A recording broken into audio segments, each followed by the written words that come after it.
කෝටි ලක්ෂයක් සක්වලකට බලපවත්වන බුද්ධ රාජ්‍යයේ මේ සුවිශේෂී ධාතුන් වහන්සේලා 7 4 නමක් මේ චූටි රටට තීන්දුව වෙන්න මේ රට කොච්චර බල සම්පන්නද.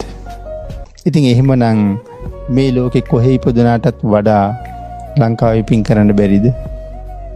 ද්‍රෝණයක් ධාතුන් වහන්සේලාට තනියම එක තැනක වඳින්න පුළුවන් තැනක් තියෙනවා නම් ඒ තියෙන්නේ ලංකාවේ.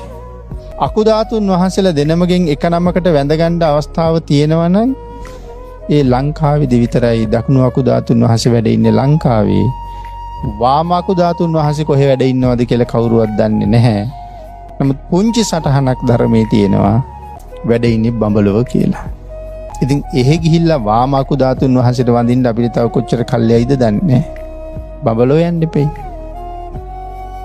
දළදා වහන්සේලා 4 දෙනමක්ම ලංකාවේ වැඩ ඉන්නවා. එහෙනම් පින්නතුනි බුදුරජාණන් වහන්සේගේ විශාලතම සර්වඥ ධාතුන් වහන්සේ ලංකාවට තමයි දුන්නේ ලලාට ධාතුන් වහන්සේ. හිතලා බලන්න ලලාට ධාතුන් වහන්සේ වැඳගෙන පින් කරගන්න ඕන නම් කොච්චර ඈත රටක හිටියත් ලංකාවට එන්න ඕනේ නැද්ද? ලක්ෂ ගාණක් වියදම් කරගෙන ලංකාවට එන්න ඕනේ. මේ කෝටි ලක්ෂයක් සක්වලේ කෙරවලේම බඹතලයේ ඉන්න දෙවියෙක් නමුත් ලලාට ධාතුන් වහන්සේ වඳින්න ලංකාවට එන්න එපේ.